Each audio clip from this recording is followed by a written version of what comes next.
Agora, quando nós falamos em selamento, o senhor fez uma pergunta muito importante aqui, pastor Arilton. É para quem guarda o sábado, veja bem, não é guardar o sábado que me faz selado, mas a guarda do sábado é uma comprovação da minha obediência. Assim como lá no Jardim do Éden, a árvore, o fruto da árvore do conhecimento do bem e do mal, ele servia como uma maneira de saber se eu estava sendo obediente não a Deus. Se eu tocasse no fruto, eu seria desobediente. O sábado aqui, ele é apenas um termômetro da minha obediência. Se eu sou obediente a Deus, se eu sirvo a Deus, se eu reconheço como Criador, é natural que eu guarde o sábado. É natural que eu siga a vontade de Deus para esse dia. Bom, então, pelo que estamos percebendo, haverá um grupo selado, um grupo especial nesse tempo final da história. E o nosso desafio agora é identificarmos quem é esse grupo, ou vermos como que o Apocalipse informa a respeito deles. Porque se eu e você queremos estar entre aqueles que vão estar prontos para a volta do Senhor, eu entendo que nós precisamos ter o selo de Deus. Porque aqueles que não tiverem o selo de Deus, automaticamente receberão o selo da besta. Olá, meus amigos e irmãos, a graça e a paz do Senhor Jesus. O que é o selo de Deus? No vídeo de hoje nós estaremos estudando e aprendendo mais a respeito sobre o selo de Deus com o pastor Arilton Oliveira e os seus amigos pastores em um podcast muito especial. No livro do Apocalipse, no capítulo 7 e no capítulo 14, podemos ver um grupo de pessoas recebendo o selo de Deus na mão e na sua fronte. Mas nós iremos ver nesse vídeo o que é o selo de Deus. Convido os irmãos a pegar sua Bíblia e também convido você a assistir esse vídeo até o final para que você saia daqui hoje edificado e instruído e aprender mais a respeito sobre esse selo ou essa marca de Deus. Se você é novo por aqui e ainda não é inscrito no canal, te convido a se inscrever no canal. E se você gosta desse tipo de conteúdo, então peço que você deixe seu like no vídeo e também compartilhe essa mensagem com mais pessoas. Fazendo isso, você estará ajudando esse ministério a crescer cada vez mais. Que Jesus te abençoe e te guarde e fica agora com o vídeo. Eu queria perguntar então, pastor Elisandro, começando então com você aqui na primeira pergunta. João vê um anjo que vem do Oriente, né, do nascente do sol, e ele tem algo com ele e uma mensagem, algo a dizer. Que anjo é esse? O que ele traz consigo? Qual é o assunto que ele introduz para nós? Quando a gente olha para o Apocalipse, pastor, nós percebemos a quantidade de mensagens que ele traz, mas não só isso, uma linguagem muito simbólica. Uhum. Uma vez que ela vem trazendo uma linguagem simbólica, a gente tem que interpretar isso à luz da própria palavra para que a gente possa entender justamente, quando a gente está falando dos 144 mil, que é uma cena que fala de pessoas salvas. Então, quando a gente vai para essa pergunta aqui, nós vamos ler aqui o texto, né, da pergunta, que é Apocalipse 7, para a gente poder elucidar um pouquinho. A partir do versículo 1 diz assim: Depois disso, vi 4 anjos em pé nos 4 cantos da terra, conservando seguros os 4 ventos da terra, para que nenhum vento soprasse sobre a terra, nem sobre o mar, nem sobre árvore alguma. Vi outro anjo que subia da nascente do sol, tendo o selo do Deus vivo, e clamou em grande voz aos 4 anjos, daqueles aos quais fora dado fazer dano à terra e ao mar. E no versículo 3 diz, dizendo, não danifiqueis nem a terra, nem o mar, nem as árvores, até selarmos na fronte os servos do nosso Deus. Bom, fica claro na Bíblia que os anjos são mensageiros de Deus. E isso a gente vê em toda a Bíblia. Se a gente olhar no Apocalipse mesmo aqui, nós vamos ver muitos momentos eles trazendo mensagens ao povo, a um grupo específico, enfim, são seres enviados por Deus para trazer uma mensagem ao povo. Quanto aos 4 ventos, nós estamos vendo aqui que essas guerras, que são os ventos que ele vem... Eles estão segurando, eles estão segurando para que isso não atinja o que e a quem. E a própria Bíblia identifica. Aqueles, até nós selarmos aqueles que são os escolhidos de Deus. Ou os que permitiram a sua vida ser transformada e agora, então, fazem parte desse grupo que não adora a besta, que adora o nosso Deus, o Criador de todas as coisas. Então, quando nós vamos para a Bíblia, fica claro que são mensageiros que estão segurando vamos dizer assim, impedindo que essas dificuldades cheguem a essas pessoas até elas serem seladas. Ou seja, Deus está retendo a maldade para que ela não chegue nos selados de Deus. Quer dizer, então, que Deus tem um selo, é isso? Sim, Interessante, pastores, quanto o pastor Eli Santos estava colocando, eu me lembro que mais uma vez o Apocalipse está nos lembrando de que Deus está no controle. É Ele quem conduz todo o cenário, é Ele quem conduz a história, né, para executar o seu propósito principal, que é salvar. Isso é muito interessante, né? Pastor, aqui está dizendo que os anjos seguraram os ventos até que esse grupo fosse selado. Sim. Então, a Bíblia fala do selo da besta, e muitas pessoas têm dúvidas, né, sobre esse selo da besta. Vamos estudar esse assunto aqui também no nosso podcast. Mas e esse selo desse grupo? Que tipo de selo é esse? Pois é, interessante, pastor.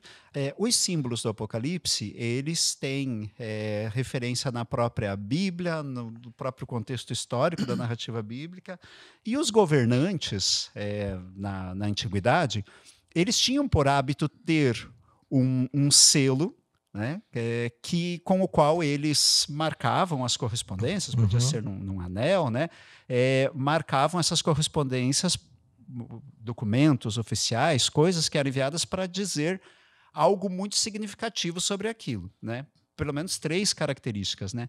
Identificava quem que era esse governante, qual que era a sua função e qual que era a jurisprudência dele, né? A abrangência, qual era o território que ele atuava. Quando a Bíblia fala de selar essas pessoas, então a ideia é identificá-las. E, naturalmente, a gente já pode crer, identificá-las com Deus. E quando a gente procura no texto bíblico, nós vamos encontrar, sim, referência a respeito disso. Então, a primeira questão, é sim necessário que haja essa distinção entre aqueles que se identificam com Deus e aqueles que eventualmente o rejeitam antes do final de todas as coisas, antes da volta de Jesus. É necessário que aconteça essa identificação, essa distinção. Quando a gente vai no Antigo Testamento, nós temos algumas referências interessantes. Por exemplo, o profeta Isaías diz que sim, Deus tem interesse de imprimir a sua lei no nosso coração. Né? No capítulo 8, verso 16. Então, essa identificação tem a ver com lealdade a Deus, com obedecê-lo, com seguir os seus mandamentos.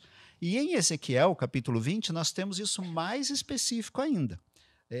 Os amigos que nos acompanham em casa, se quiserem abrir as suas Bíblias e acompanharem com a gente, Ezequiel 20, o verso 12, diz assim: também lhes dei os meus sábados para servirem de sinal entre mim e eles, para que soubessem que eu sou o Senhor que os santifica.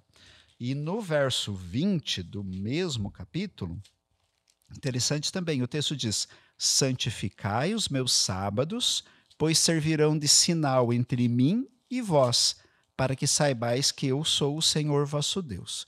O que é interessante, colegas, é que quando a gente vê o 4º mandamento da lei de Deus, que pede a observância do sábado, a gente vê essas mesmas características que nós temos, que tornam apropriada a ideia de um selo. Por quê? O 4º mandamento, ele apresenta o governante do universo, que é Deus, porque o texto diz que o sábado foi um dia estabelecido pelo Senhor nosso Deus, né? Ele foi estabelecido dentro do contexto da criação, então, porque o Senhor em 6 dias fez o céu e a terra, identifica ele como o Criador, e o Senhor fez o céu e a terra, o mar, e também ele é o Senhor de todo o universo. Essa seria a jurisdição. É a jurisdição dele. Então, apresenta Deus como o Senhor soberano, na função de Criador, e por toda a terra ele é Senhor e por todo o universo. Quando uma pessoa observa o sábado como dia de guarda, ele está se identificando, ele está se comprometendo, está se familiarizando com o Senhor, que é o Criador do céu e da terra, está se identificando com ele. Muito apropriadamente, nós podemos dizer, então, que o selo apresentado aqui, ele é a observância do 4º mandamento, o sábado como dia especial de repouso e adoração a Deus. Quer dizer, então, que para que eu tenha o selo de Deus, eu preciso observar o sábado. Exatamente. Agora, só o sábado ou é mais abrangente do que isso? O sábado é um sinal da obediência.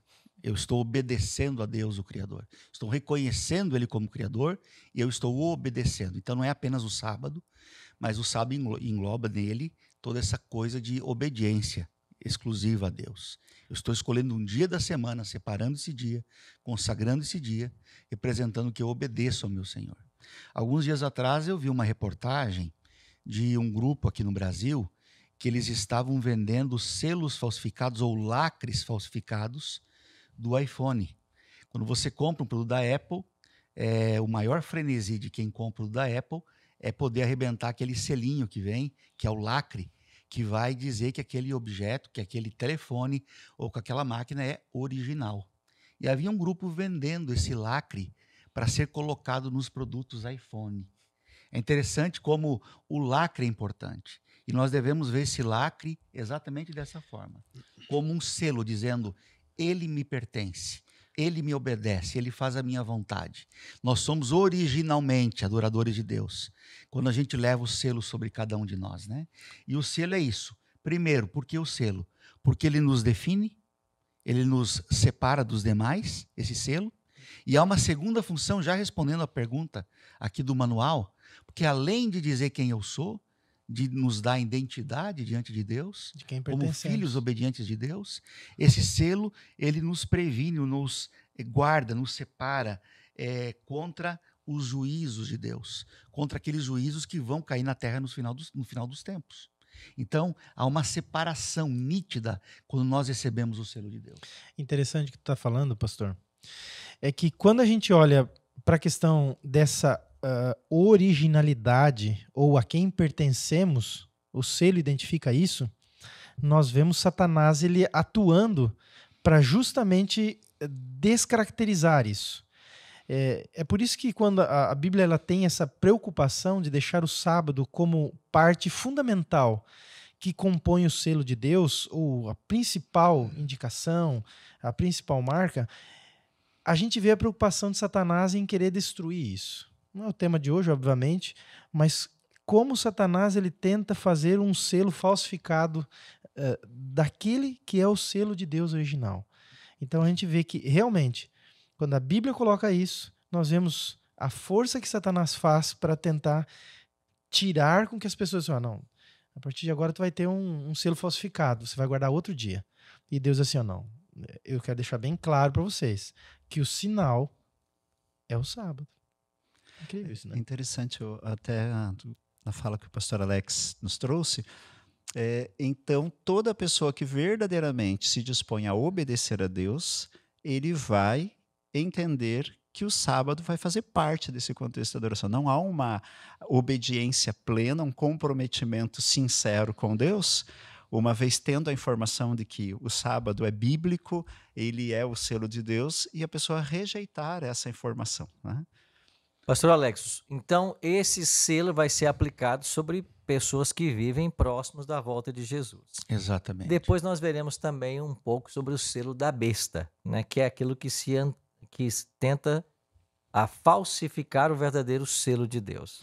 Como esse grupo é chamado então no Apocalipse? Esses que recebem o selo de Deus. Os 144 mil. Então tem esse número na Bíblia? Tem o número. Agora, e esse número, ele é motivo de muita curiosidade.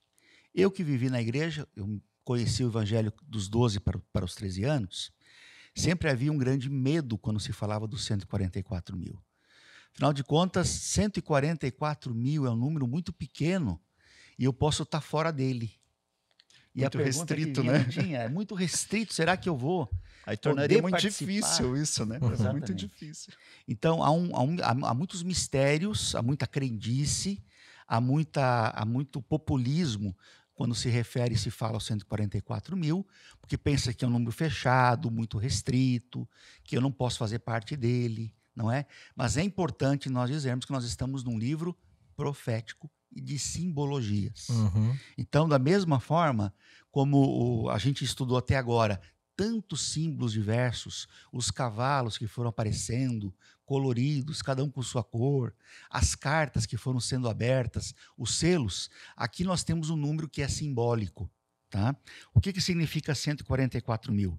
É o resultado de uma multiplicação bíblica, que quer dizer 12 vezes 1000, que dá 144 mil. 12 vezes 12, o número 12 aparece consecutivamente na Bíblia. 12 apóstolos, Depois nós temos na Nova Jerusalém 12 portas, 12 fundamentos com o nome dos discípulos, que devia ser ao contrário do que a gente logicamente entende no Novo Testamento. Ou enfim, é um número de multiplicação 12. As 12 tribos representavam o quê? Os salvos.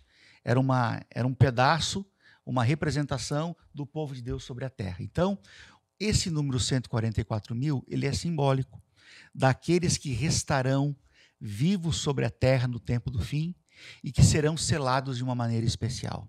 Agora, quando nós falamos em selamento, o senhor fez uma pergunta muito importante aqui, pastor Arilton. É para quem guarda o sábado, veja bem, não é guardar o sábado que me faz selado, mas a guarda do sábado é uma comprovação da minha obediência. Assim como lá no Jardim do Éden, a árvore, o fruto da árvore do conhecimento do bem e do mal, ele servia como uma maneira de saber se eu estava sendo obediente não a Deus. Se eu tocasse no fruto, eu seria desobediente. O sábado aqui, ele é apenas um termômetro da minha obediência. Se eu sou obediente a Deus, se eu sirvo a Deus, se eu reconheço como Criador, é natural que eu guarde o sábado. É natural que eu siga a vontade de Deus para esse dia.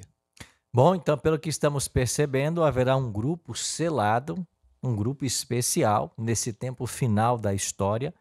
E o nosso desafio agora é identificarmos quem é esse grupo, ou vermos como que o Apocalipse informa a respeito deles. Porque se eu e você queremos estar entre aqueles que vão estar prontos para a volta do Senhor, eu entendo que nós precisamos ter o selo de Deus.